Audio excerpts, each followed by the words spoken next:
A raíz de la falta de agua y los trabajos inconclusos de un puente, habitantes de Cuyotenango en Suchitepeques bloquearon el kilómetro 168 de la ruta al suroccidente.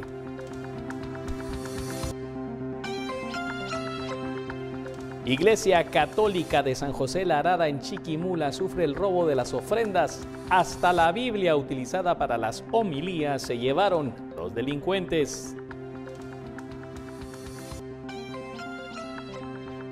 2 de cada 10 niños en Guatemala tienen problemas de desnutrición severa. Totonicapán se posiciona con el primer lugar con el 70% de los casos. Le siguen Quiché, Huehuetenango y San Marcos, entre otros. Fiscales de partidos políticos solicitan al Tribunal Supremo Electoral que se respete la prohibición de transfugismo para que no sean inscritos diputados que han renunciado o cambiado de agrupación política.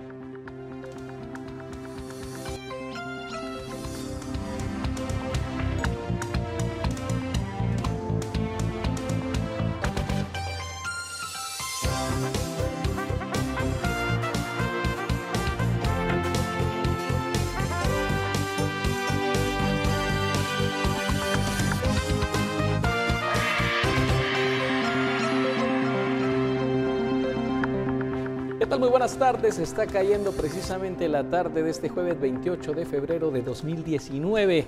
Se acaba el segundo mes del año y nosotros a continuación informaremos de lo que ha ocurrido precisamente en este último día del mes de febrero. Vamos a iniciar en Suchitepeques, donde cansados de resultar afectados por la falta de agua y el abandono de la construcción de un puente, habitantes de Cuyotenango en Suchitepeques bloquearon el kilómetro 168 de la ruta al suroccidente. Ellos están esperando y solicitan que las autoridades escuchen sus peticiones.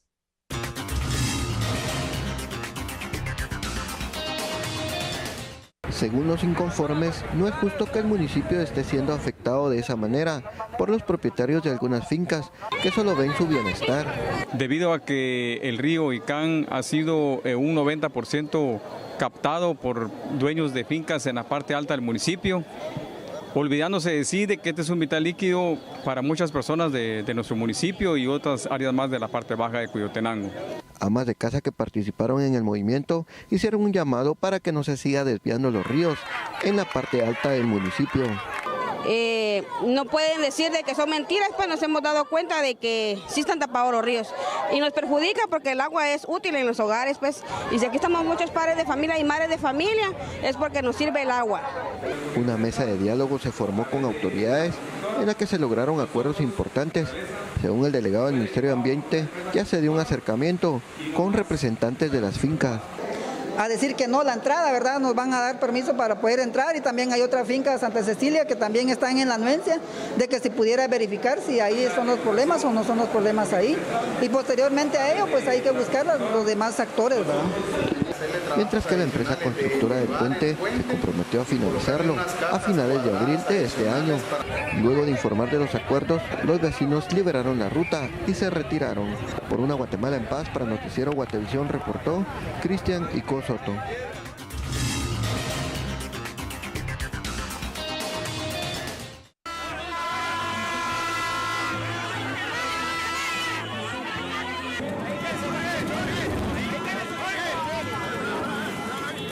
Y masivo fue el recibimiento que le dieron simpatizantes del exalcalde de Puerto de San José en Escuintla, Jorge Rizo, quien hace 2 días recobrara la libertad luego de pasar en prisión 2 años y 5 meses en la Granja de Rehabilitación Canadá.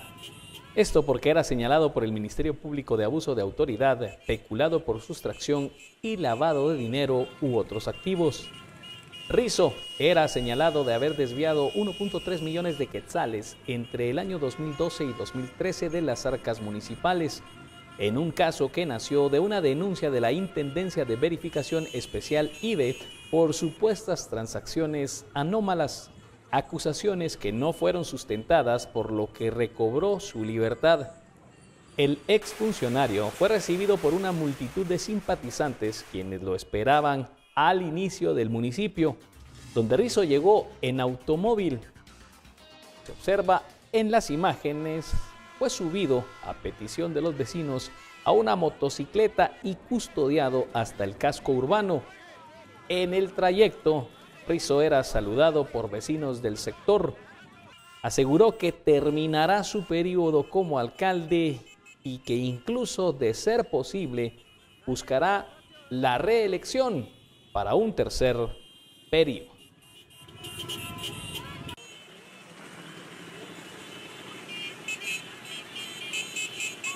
Y de Escuintla vamos a Chiquimula porque feligreses denunciaron a la policía el robo de las ofrendas de una iglesia católica en San José La Arada, de donde incluso los delincuentes se llevaron la Biblia que era utilizada en las homilías.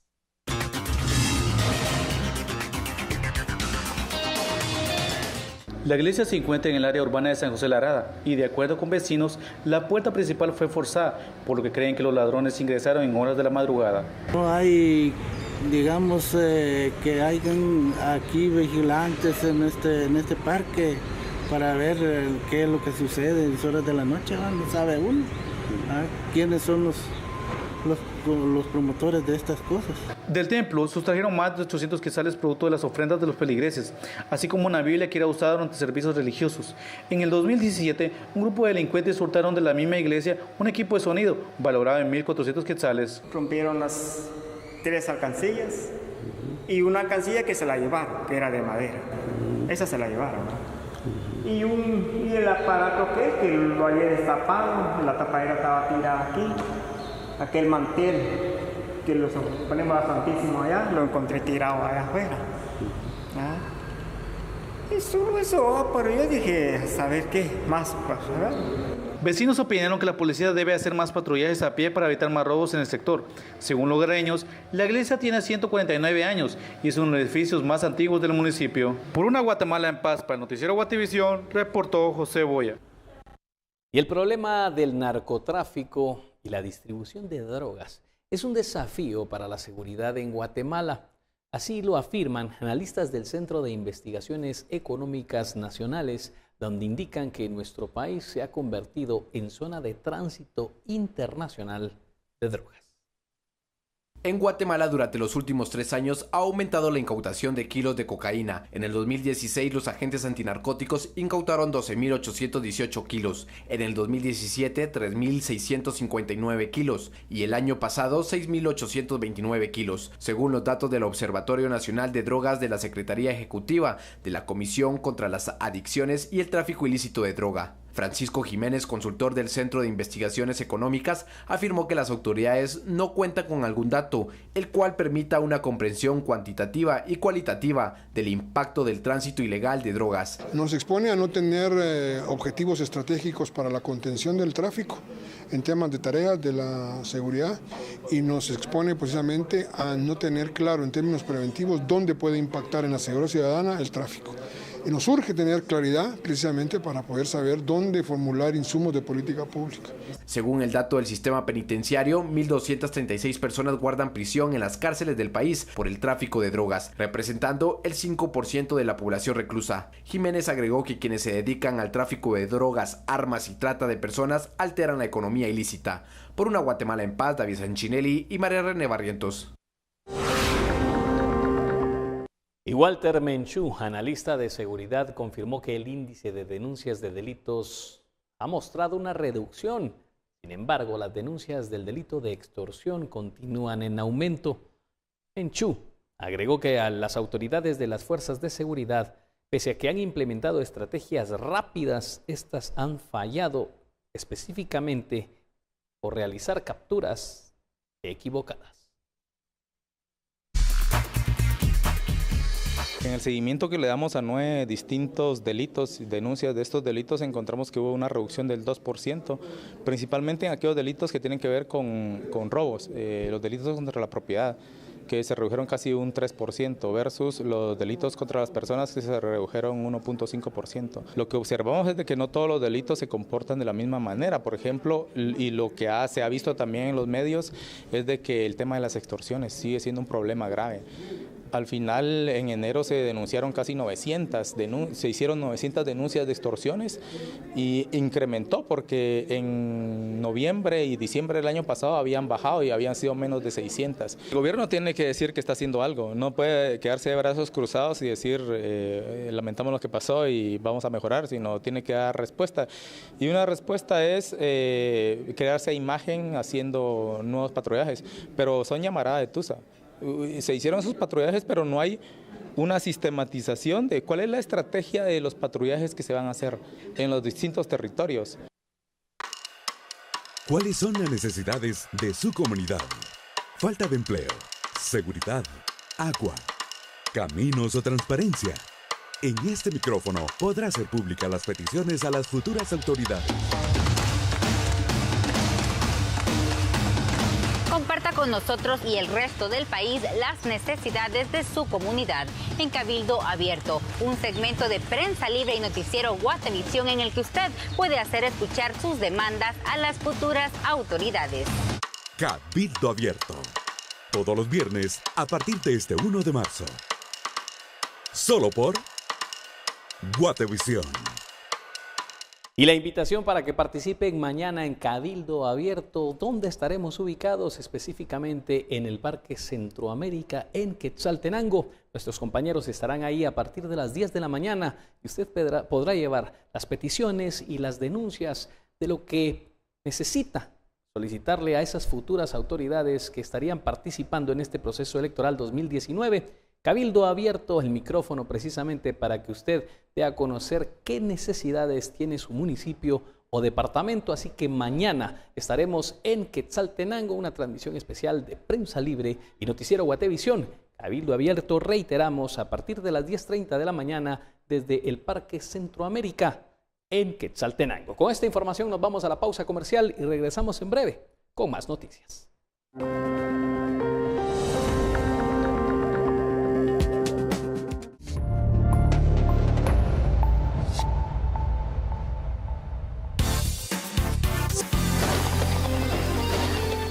¿Qué tal, amigos? Bienvenidos a esta emisión de Noticiero Guatevisión. Momento de conocer las condiciones del clima a lo largo de la República de Guatemala. Iniciamos en la costa sur de Oriente, que continúa presentando cielos completamente despejados, un ambiente bastante caluroso y también cargado de bruma. De igual manera tenemos el ingreso de viento ligero que estará afectando específicamente esta región del país. Mínimas y máximas a través de la siguiente tabla: para Retaluleu, una máxima de 34, asimismo Suchitepeques, 33 para Escuintla y Santa Rosa y 27 para el departamento de Jalapa. Más adelante continuaremos ampliando esta información. ¿Cuáles son las necesidades de su comunidad? Falta de empleo, seguridad, agua, caminos o transparencia. En este micrófono podrá hacer públicas las peticiones a las futuras autoridades. Comparta con nosotros y el resto del país las necesidades de su comunidad en Cabildo Abierto, un segmento de prensa libre y noticiero Guatevisión en el que usted puede hacer escuchar sus demandas a las futuras autoridades. Cabildo Abierto, todos los viernes a partir de este 1 de marzo. Solo por Guatevisión. Destacamos que mañana estaremos en el Parque Centroamérica en Quetzaltenango a partir de las 10:30 de la mañana, pero también estaremos visitando otras ciudades a lo largo de esta jornada de 2019. Cada viernes tendremos Cabildo Abierto desde distintas ciudades, distintos departamentos de Guatemala. Y precisamente mañana que estaremos en Quetzaltenango, uno de los temas que preocupa a la población es el tema de la salud. El Hospital Regional precisamente de Occidente confirmó que dio tratamiento a 2 bebés con rotavirus, por lo que se extreman ahora las medidas de seguridad.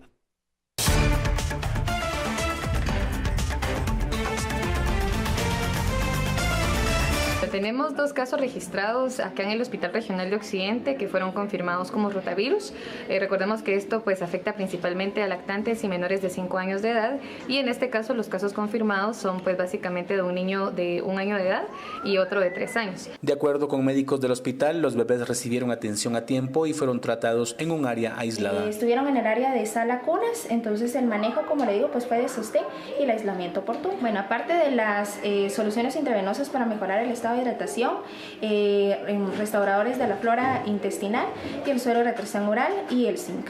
Durante enero, el Ministerio de Salud reportó un brote de rotavirus, por lo que emitió una alerta a todos los servicios para detectar y tratar a los pacientes que presenten síntomas. Pues nuestros niveles de abastecimiento son adecuados para poder brindar la atención a la población y en este caso a los niños que pudieran venir por esta afección o por este virus. Desde Quetzaltenango, por una Guatemala en paz, Maynor Toc, Noticiero Guatevisión.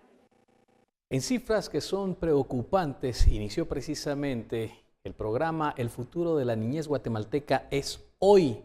Se revelan datos estadísticos que realmente preocupan respecto al tema de la desnutrición crónica, donde se señala que la mitad de los menores en nuestro país padecen de algún tipo de desnutrición.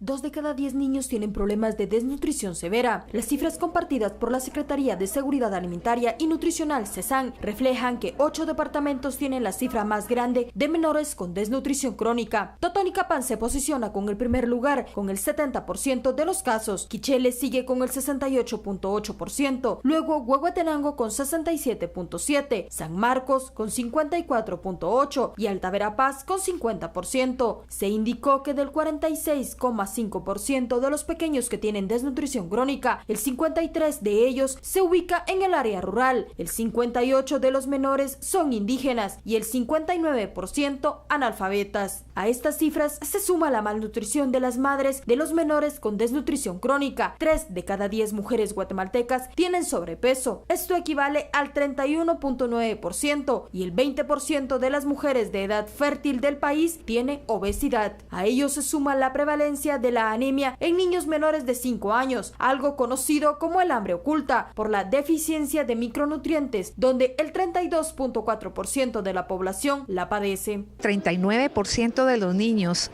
con que padecen de nutrición crónica, sus madres padecen obesidad. O sea que hay una relación ahí de la mala alimentación de una mujer en edad fértil, pues ya los niños también tienen problemas, ¿verdad? Si la mujer en edad fértil padece obesidad, puede tener diabetes y esto le puede causar problemas al niño y tener niños ya de bajo peso. Para cambiar los números que enfrenta el país y que han dejado a más de 1 millón de menores de 5 años afectados irreversiblemente y con secuelas de por vida por la desnutrición crónica, se necesitan hacer cambios en toda la manera en la que se afronta el problema, iniciando por la forma en la que se distribuye el presupuesto. Se divide por el tamaño de las poblaciones. Por ejemplo, Alta Verapaz o Huehuetenango, que son departamentos con una alta concentración de población, los índices de nutrición crónica son muy elevados. Sin embargo, por ejemplo, en Ciudad de Guatemala o en el departamento de Guatemala, donde la desnutrición crónica es baja, es en donde se destina la mayor cantidad del presupuesto. No estoy diciendo de que se necesite menos presupuesto acá, sino que tiene que haber una prioridad dependiendo y partiendo de cuáles son las brechas que hayas y que el dinero debería de irse para allá. Por una Guatemala en paz, Andrea Domínguez y Juan Carlos Pérez. Y según un biólogo experto en el tema del agua, en los últimos años este vital líquido ha sido escaso en diversos puntos de Guatemala. Por ello es importante, afirma, trabajar de una manera urgente en este tema.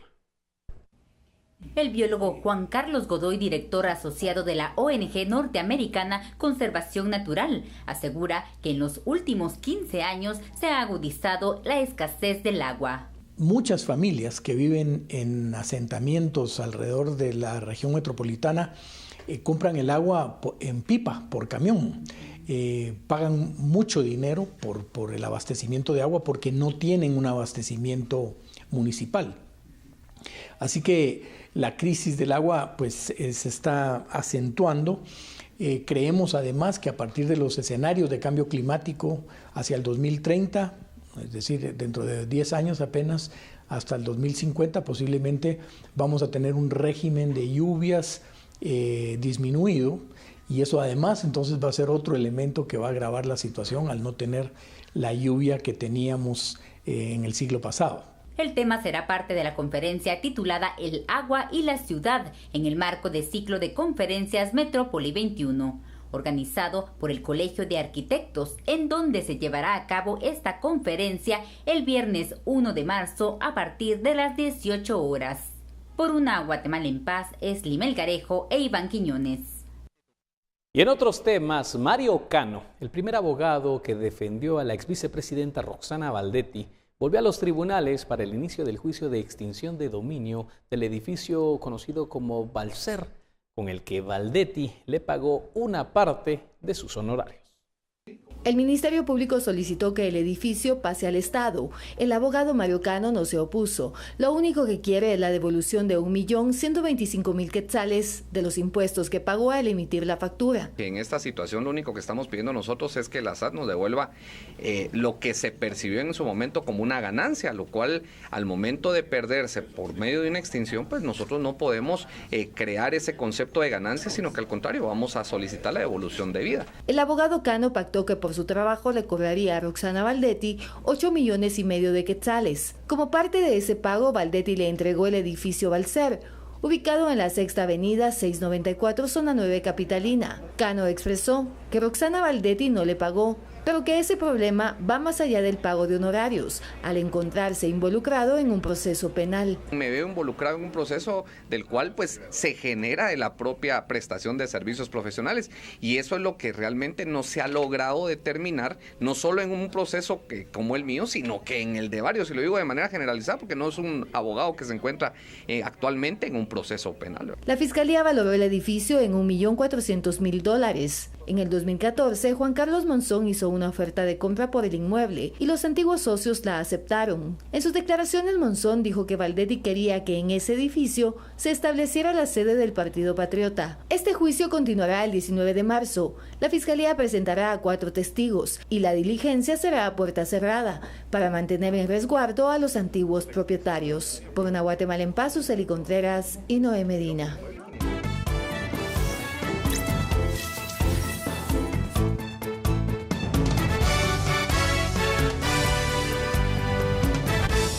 Y fiscales de partidos políticos pidieron al Tribunal Supremo Electoral que se respete la prohibición de transfugismo para que no sean inscritos diputados que no han renunciado o que renunciaron, mejor dicho, o cambiaron de agrupación política.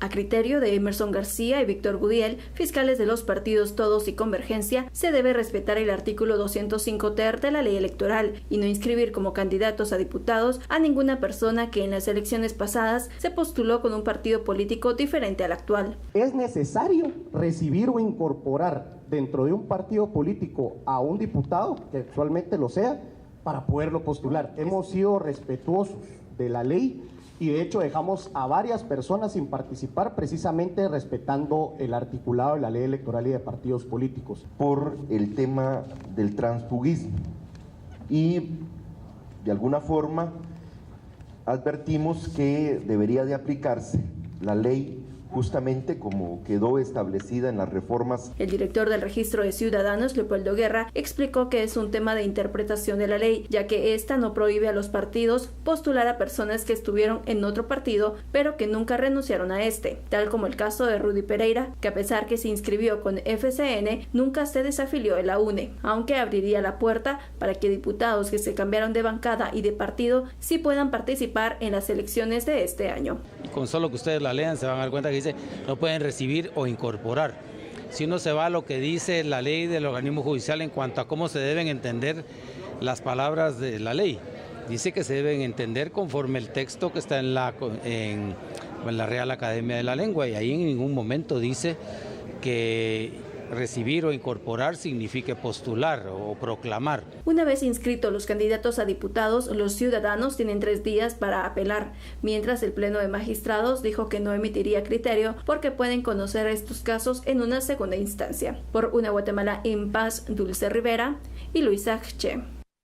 Y la Fiscalía Especial contra la Impunidad informó al Tribunal Supremo Electoral el estado en el que se encuentran las investigaciones en contra de personas que podrían buscar una candidatura. Entre la información entregada se encuentra el caso del hermano del presidente, Samuel Morales.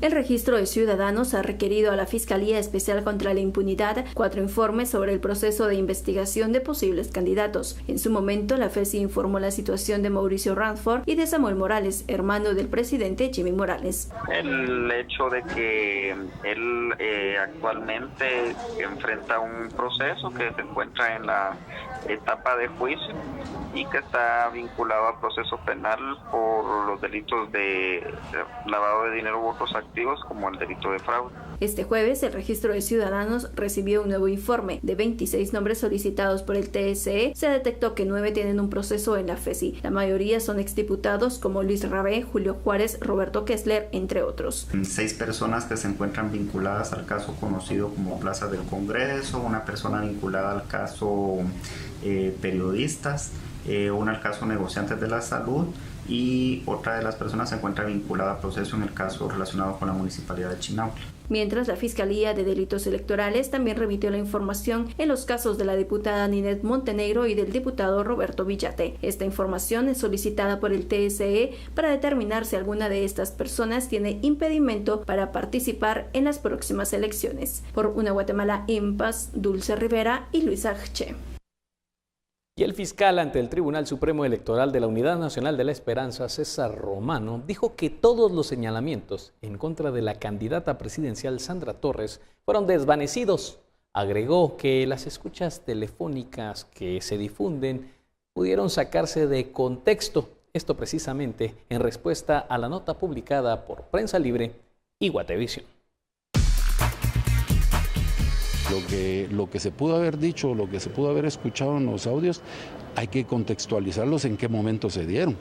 Porque si en determinado momento, pónganle que a ustedes ahorita les estoy expresando algo y posteriormente lo ponen en un contexto diferente, maliciosamente se puede hacer un tipo de comentario que no se dio ni en el momento ni en la coyuntura que verdaderamente se estaban dando los comentarios, ¿no? Mire, lo que pasa es que ¿quién lo dice? Que el tema ya está finiquitado. El tema está finiquitado, que quién es el ente investigador y quién es el ente juzgador. Lo que pasa es que si nosotros no nos acomodamos a que existe un organismo que es el encargado de impartir justicia y que vamos a criticar todos los fallos de los organismos que imparten justicia, entonces no estamos en un Estado de Derecho.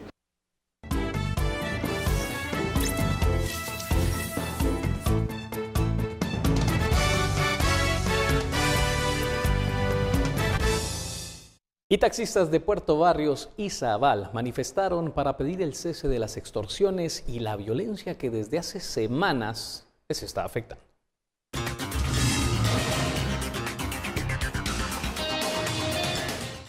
Con sonido de bocinas y carteles pegados sobre los vehículos, los taxistas recorrieron las calles principales de la ciudad porteña, haciendo un llamado a las autoridades para frenar la ola de hechos criminales, de los cuales muchos han sido víctimas. Los manifestantes señalaron que las acciones por parte del gobierno han sido limitadas y que están cansados de mesas de diálogo que no dan resultados contundentes, pues aducen que continúan siendo extorsionados. Durante años, el sistema penitenciario, juntamente con el sistema judicial, acompañados con la policía, han trabajado de la mano en contra de toda la población. Lo que queremos es justicia, porque estos puertos han sido flagelados. Hay muchas muertes que no han sido esclarecidas. Las acciones del pueblo han llegado hasta este tipo de manifestaciones en contra de las extorsiones y de todo el sistema. El miércoles último, sujetos desconocidos le dieron muerte a José Ismael Mejía Membreño, de 17 años. El hecho sucedió en uno de los ingresos de la colonia Piedras Negras, Santo Tomás de Castilla. El ataque armado provocó pánico entre los vecinos, quienes buscaron refugio para protegerse de las balas, pues el crimen ocurrió cuando muchos estudiantes retornaban de sus viviendas. Por su parte, las autoridades informan que varios operativos de seguridad ciudadana se llevan a cabo en la cabecera departamental, donde unidades especializadas de la Policía Nacional Civil trabajan de manera conjunta. Hemos asumido un compromiso firme en relación a la prevención de la delincuencia, para el establecimiento de una correcta seguridad ciudadana. Las acciones están a la vista, los resultados también. Lo único que le pedimos a la población es de que tenga paciencia y las acciones se están viendo. Por una Guatemala en paz, Donny Stewart, Noticiero Guatevisión. Y a 5 acuerdos llegaron autoridades y propietarios de buses escolares luego de que hoy en la mañana hubiera un intento por parte de la Policía Nacional Civil de aprender a los pilotos de 4 unidades. Esto en la ruta de las Verapaces, los cuales trasladaban a cerca de 100 estudiantes. No se tiene claro si es la Dirección General de Tránsito o la municipalidad la encargada de emitir el respectivo permiso.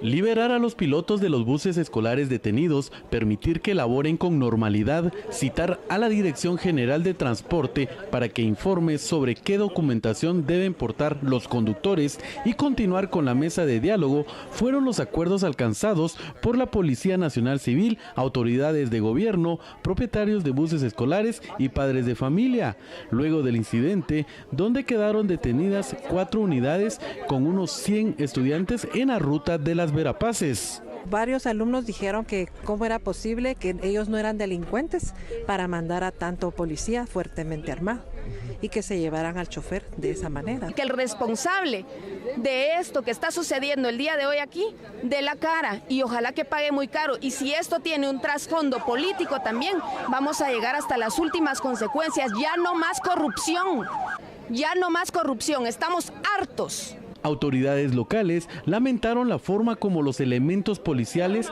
procedieron en este operativo. Sí nos preocupa bastante de que varias instituciones pues por lo menos ni siquiera coordinen con nosotros este tipo de acciones y nosotros estábamos totalmente desentendidos y desinformados de este proceso. Luego de la mediación, 28 estudiantes que habían quedado en los 4 buses porque no pudieron movilizarse por sus propios medios fueron trasladados a la sede de la PGN y al mismo tiempo se realizó una mesa técnica donde llegaron al acuerdo de continuar con la reunión en una próxima fecha, pues ni la Dirección General de Tránsito ni la municipalidad quieren comprometerse a extender el permiso a los propietarios de buses escolares.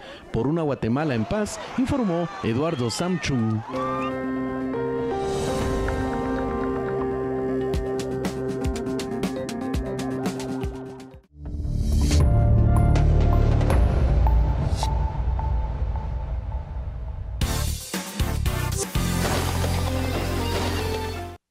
Continuamos conociendo el comportamiento del clima y lo hacemos en la meseta central y occidental, en donde a pesar de tener cielos completamente despejados y muy poca nubosidad, persisten las bajas temperaturas por horas de la noche y madrugada para que usted lo pueda seguir tomando en consideración.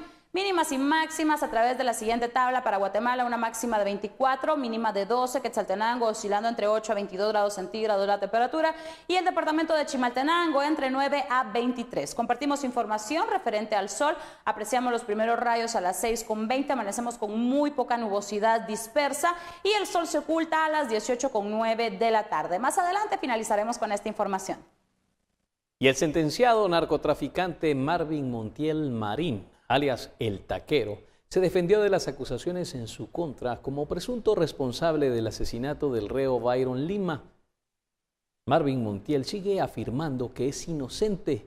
Hoy, la jueza solicitó que se abra un expediente de investigación sobre las denuncias que está realizando el procesado.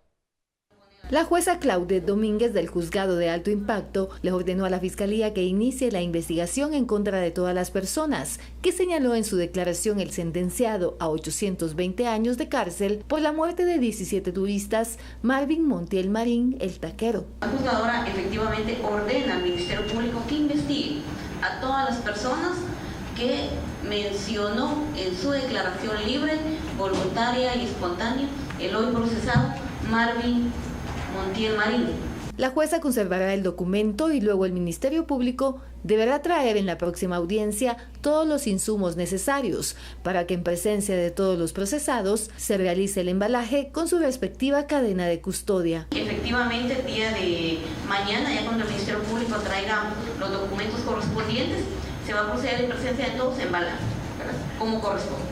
Montiel Marín también pidió medidas de seguridad porque desde diciembre de 2017 sufrió un atentado en la cárcel de Matamoros. Hizo una serie de señalamientos en contra de los investigadores de la CICIG que le pedían que se declarara culpable del crimen contra los 17 turistas extranjeros. Pero yo no hallaba realmente cuáles eran los intereses del señor Rogelio Ramírez Cartín en que yo viniera y confesara tal cosa. Claro, ellos tenían un romance y se les hacía fácil venir y decir que yo, porque como ni modo, me dice Rogelio, mire Montiel, ya tiene 820 años de condena, que son más 700 usted me dijo. El funcionario costarricense de la CICIG, aludido por Montiel, renunció luego de haberse revelado una relación sentimental con una colaboradora eficaz. Por una Guatemala en paz, Suseli Contreras y Noé Medina. Y continúa el caso Botín Registro de la Propiedad. Se realizó la audiencia número 90 desde que inició el debate. El tribunal escuchó a un testigo. Se trata del administrador de la empresa El Rincón del Chef. Expresó que entregó cotizaciones para la venta de pavos en el año 2013. Aclaró por qué además entregó facturas en blanco al registro de la propiedad y afirmó que aparentemente era para evitar los errores y por la relación de confianza que se había logrado con Carlos Barrios, que era intermediario de la Contraloría General de Cuentas. Este proceso continúa, inició precisamente desde el 30 de agosto de 2017.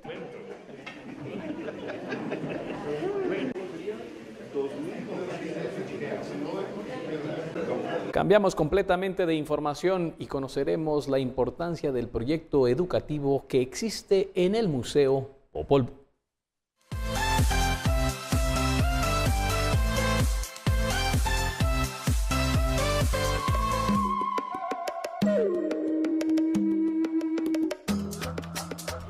Cuando se habla de un proyecto educativo enfocado en la niñez, ¿cómo trabajan estos procesos para que la visita dentro de un museo para un niño, para una niña, realmente sea una experiencia inolvidable?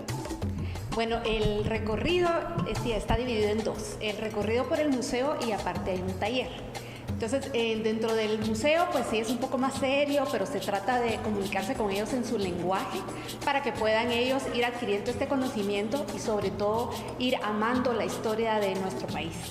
Y aparte hay un taller que es más relajado, donde puede haber un poco más de relajo, si lo quiere ver así, pero donde también van aprendiendo diferentes técnicas que fueron utilizadas dentro de diferentes etapas de nuestra historia. Hablemos acerca de la importancia del uso adecuado de la pedagogía y la didáctica dentro de la visita a un museo. Yo creo que a los niños hay que hablarles en su idioma, ¿verdad? No tanto tratar de pasarlos la historia con un lenguaje elevado, sino que irles contando una historia para que ellos se vayan relacionando con ellos y puedan imaginarse dentro de la misma.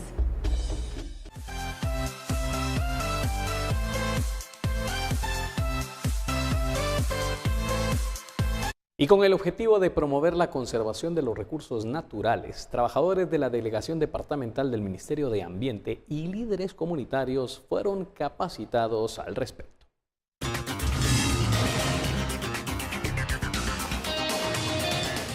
La capacitación se llevó a cabo en Gobernación Departamental y estuvo a cargo del director de Formación y Participación Social del Ministerio de Ambiente y Recursos Naturales, Byron Barrera, quien explicó estrategias para la conservación de los recursos naturales. Hay una preocupación mundial por el deterioro del ambiente, el cambio climático lo estamos viviendo y entonces cada país necesita tomar acciones urgentes, ¿verdad? Y la política efectivamente establece acciones para tratar de mejorar, de cambiar las prácticas, los hábitos, las actitudes de las personas, que es a veces lo que más cuesta. En el taller, que duró 3 horas, se abordaron temas como la política de educación ambiental, de acuerdo gubernativo 189-2017. Pues se hizo una convocatoria abierta a toda persona interesada en este tema. El día de hoy participó el Ministerio de Ambiente de Retaroleo, Ministerio de Ambiente de Mazatenango, representantes del Ingenio El Pilar, representantes de CONAP. También tuvimos la participación de varios representantes de las UGAM, Oficinas de Gestión Ambiental Municipal. Líderes comunitarios indicaron que el tema de medio ambiente es amplio porque involucra el desvío de ríos y talas ilegales, lo que afecta a la flora y fauna del departamento. Por una Guatemala en paz, reportó para Noticiero Guatevisión, Rolando Miranda. Y Guatemala será el país anfitrión de la Coffee Expo Seúl 2019, que se llevará a cabo en abril, teniendo una oportunidad de mostrar nuestro café, de hacer negocios comerciales y promocionar también el turismo. Durante la cosecha del 2018, Guatemala exportó en total 4.48 millones de quintales de café. Esto equivale a 692.52 millones de dólares. De esto, el 20% tuvo como destino el mercado asiático. Corea del Sur recibió el 3%, es decir, 141.329 quintales de café verde, equivalentes a 24.7 millones de dólares. Es por eso que Corea ha elegido a Guatemala como país anfitrión en la Coffee Expo Seúl 2019, que se llevará a cabo en Corea del Sur del 11 al 14 de abril. Lo cual nos hace tener un pabellón grande de 90 metros cuadrados donde vamos a exponer nuestra oferta exportable de café y bebidas y alimentos gourmet, posicionándonos en la mente del consumidor coreano como un producto de calidad y de confianza. De tal manera que esta feria, que espera la asistencia de 40.000 personas, 3.000 de ellas compradores, y estamos teniendo la dinámica de poder tener rueda de negocios para que los visitantes de Guatemala lleguen con una agenda de negocios y puedan cerrar pronto negocios a largo plazo. Guatemala está dentro del top 10 de los proveedores de café, posicionándose como café de calidad en especialidad. El consumidor coreano está siguiendo nuevas tendencias y está cambiando el café instantáneo por el café de especialidad. Están buscando calidad y quieren conocer la trazabilidad. Ahora el consumidor coreano está pidiendo café de calidad, no solamente en términos de degustación, sino conocer qué hay detrás de ese café, la experiencia, la cultura. En esta expo habrá 800 stands y según la Cámara Guatemalteca Coreana de Comercio, 15 empresas guatemaltecas estarán presentes. El objetivo principal es poder llegar a una cuota de 75 millones de dólares en cierre de negocios. Además, se tiene la meta de que en 5 años el 10% de café que se exporta llegue a Corea. Por Una Guatemala en Paz, Paula Osaeta y Juan Diego González. Y la Federación Nacional de Cafeteros de Colombia analiza abandonar la referencia de precios del café de la Bolsa de Nueva York y fijar uno propio. Esto, afirman, para solucionar la crisis por los bajos precios del grano en el mercado internacional. Según representantes de Anacafé, esto podría ser una posible solución, pero a mediano o largo plazo. El precio actualmente en la bolsa no está ni siquiera cerca de los costos de producción en general de toda la caficultura en países de origen. Y pues nosotros como asociación hemos estado siguiendo este tema muy de cerca. Realmente sí creemos es una posible solución, pero nosotros lo vemos un poco más tal vez a un mediano o largo plazo. El café se ha regido históricamente siempre por los precios de la bolsa y realmente el tomar una decisión de retirarse de la bolsa, pues hay que hacer muchos análisis, realmente hay que buscar un precio de referencia con el cual nosotros posicionarnos como países productores, sobre todo buscando la sostenibilidad del productor, que puedan cubrir sus costos de producción, que puedan generar una verdadera utilidad. Y 200 expedientes para aspirar a una plaza, varios años de experiencia y nivel académico fueron parte de los obstáculos que jóvenes huehuetecos encontraron en la primera feria del empleo que se lleva a cabo en ese departamento.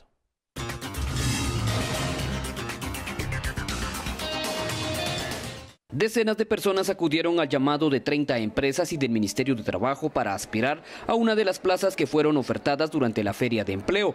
Jóvenes comentaron que las necesidades superan por mucho la capacidad de generar alternativas. Ponen obstáculos como en experiencia laboral o niveles académicos, ¿verdad? Ahí peleando 200 personas, se podría decir, ¿verdad? Únicamente por una plaza o 2 plazas máximo. Y esperamos y confiamos en que sí nos puedan llamar, ¿verdad?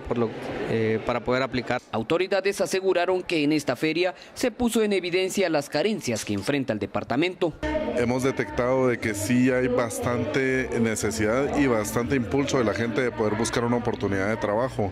Y pues dadas las circunstancias, como te repito, estamos comprometidos nosotros de poder sensibilizar al sector empresarial para poder acercar una oferta de trabajo. Algunos delegados de las empresas reconocen que encontrar empleo es complicado, principalmente para recién graduados. Lo más difícil es contar con experiencia.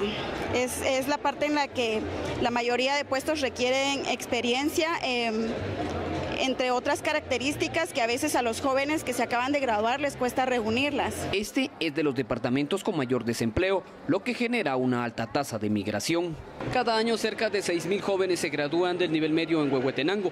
Pocos son los que encuentran una oportunidad laboral. Esta es la primera feria que se realiza en el departamento. Por una Guatemala en paz, desde Huehuetenango reportó Mike Castillo, Noticiero Guatevisión. Y Ricardo Falla, escritor de varios libros sobre el conflicto armado interno en Guatemala, se presentó a una conferencia en Santa Cruz del Quiché, donde habló de los motivos que generaron el enfrentamiento que dejó miles de muertos.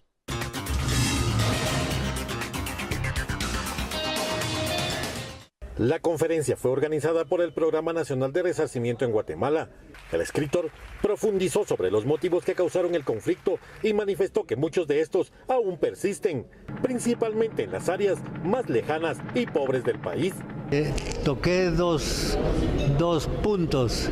Un punto, el genocidio, y otro punto, la resistencia. No hay un conflicto armado como hubo antes de dos bandos o dos unidades armadas peleando por el Estado, pero si hay un conflicto continuo, ¿verdad? De haber, podríamos casi decir, entre la luz y las tinieblas. En el evento participaron estudiantes de varios establecimientos educativos de Quiché, quienes comentaron que los grandes perdedores del conflicto fueron los pueblos indígenas que aportaron miles de muertos. Lamentablemente hay mucha discriminación aún, y eso es como que si aún el pueblo maya está afectado todavía. Una de las soluciones que yo le daría era que tener un presidente que sí logre enfocarse mejor en su trabajo. Por una Guatemala en paz, Héctor Cordero. Continuamos con más noticias. Vamos a ir de inmediato a conocer qué está ocurriendo precisamente en Quetzaltenango. Ingenieros presentaron dos alternativas para reparar las cúpulas de la catedral en ese departamento, cuyos daños provocaron la inhabilitación de un área desde hace más de un año.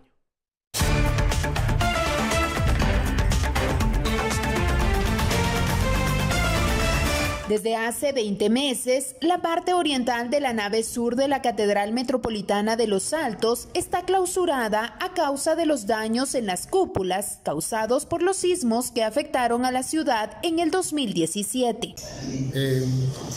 Estos estudios son importantes, es necesario hacerlos. Lamentablemente nos retrasan también el iniciar las obras de reparación, de reconstrucción de las cúpulas para poder habilitar. Los ingenieros que hicieron un análisis estructural de la construcción presentaron este jueves a las autoridades de la iglesia, feligreses y autoridades municipales las dos alternativas de intervención para la restauración. El sistema tradicional consiste en vigas conectoras y elementos de refuerzo de concreto armado, pero son un poquito más invasivas.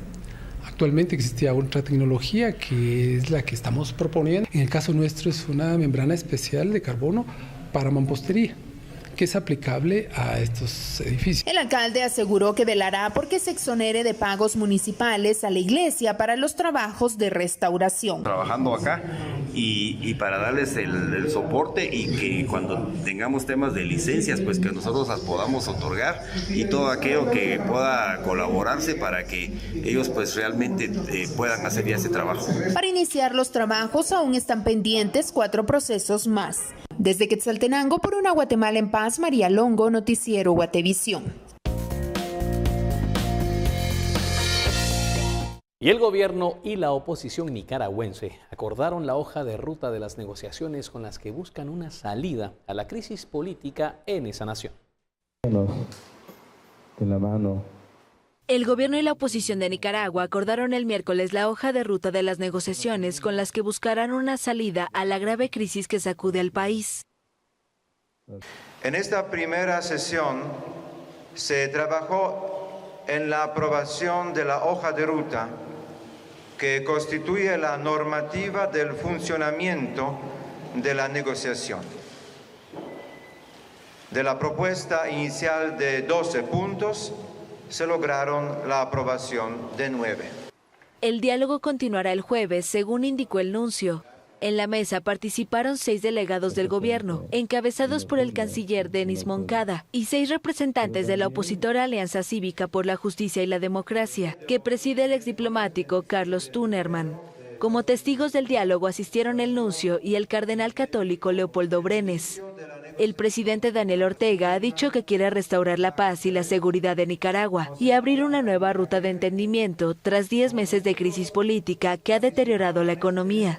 Previa a la instalación de la mesa, el gobierno, en un gesto de buena voluntad, liberó a 100 de los más de 700 opositores presos por participar en las protestas que estallaron en abril pasado contra el gobierno. Y al menos 6 personas murieron y decenas siguen atrapadas bajo los escombros de una mina de oro que aparentemente es ilegal. Esta se derrumbó, ocurrió en Indonesia y las autoridades continúan con las labores de rescate. Al menos 6 personas murieron y decenas siguen atrapadas bajo los escombros de una mina de oro ilegal que se derrumbó en Indonesia. Según anunciaron el jueves las autoridades, los socorristas siguen buscando sobrevivientes. Desde que se produjo el accidente la noche del martes, se rescató a unos 19 mineros y los socorristas pudieron comunicarse con algunos de los que siguen atrapados en la mina.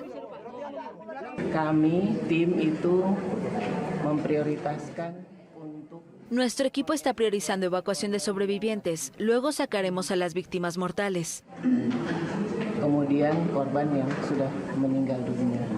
Las labores de rescate se ven dificultadas por el escarpado terreno y la inestabilidad del suelo, ya que el derrumbe del yacimiento provocó un corrimiento de tierras. Los socorristas no conocen el número exacto de personas atrapadas.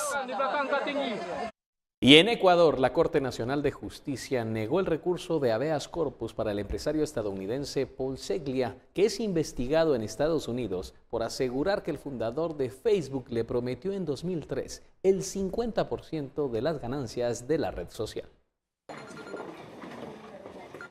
La Corte Nacional de Justicia de Ecuador negó el miércoles un recurso de habeas corpus para el empresario Paul Seglia, quien reclamaba 50% de Facebook y es investigado por fraude electrónico y postal en su país.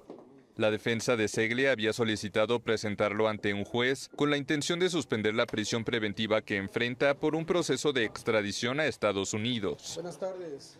¿Cabe el recurso de apelación? ¿Me cabe todavía una acción extraordinaria ante la Corte Constitucional? Luego de aquello analizaremos lo pertinente en tribunales internacionales. Seglia fue acusado en 2012 en su país de perpetrar un fraude contra el fundador de Facebook, Mark Zuckerberg. Estando en libertad condicional, el empresario se retiró a un dispositivo electrónico de rastreo para escapar de la justicia y viajar con su esposa a Ecuador, donde estuvo refugiado por 4 años y donde nació su hijo, por quien ahora tiene pendiente un juicio de pensión alimentaria. Efectivamente, el señor Paul Seglia está con juicio de alimentos y, en virtud de ese juicio de alimentos, con prohibición de salida del país. Eso tornaría inejecutable la extradición. Seglia presentó en 2011 una demanda reclamando que Zuckerberg le había prometido en 2003 al menos el 50% de la propiedad de Facebook, el proyecto que terminaría convirtiéndose en la popular red social. El empresario presentó un supuesto contrato de 2 páginas, pero las autoridades estadounidenses determinaron que parte del texto había sido falsificada, así como supuestos correos electrónicos intercambiados con Zuckerberg. Y vamos a finalizar con las imágenes sorprendentes que llegan a la producción de Noticiero Guatevisión. Escuchemos parte de lo que ocurrió y fue captado en video.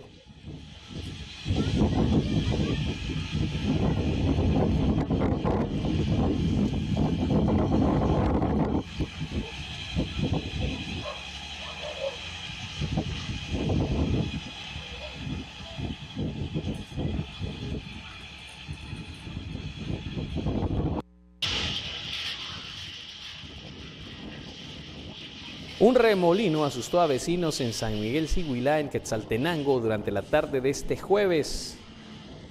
Como se observa en las imágenes, este remolino de polvo se formó en la aldea La Emboscada, en San Miguel Siguilá, y los bomberos municipales departamentales no reportan personas heridas, pero sí daños en los techos de 2 viviendas.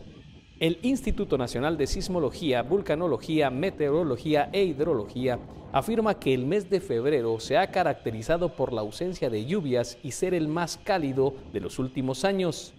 Es por eso que, a pesar de que no se cuenta con registros de este tipo de fenómenos, como el ocurrido en la aldea La Emboscada en San Miguel Siguilá, en Quetzaltenango, las condiciones atmosféricas que han predominado son características favorables para la formación de estos fenómenos.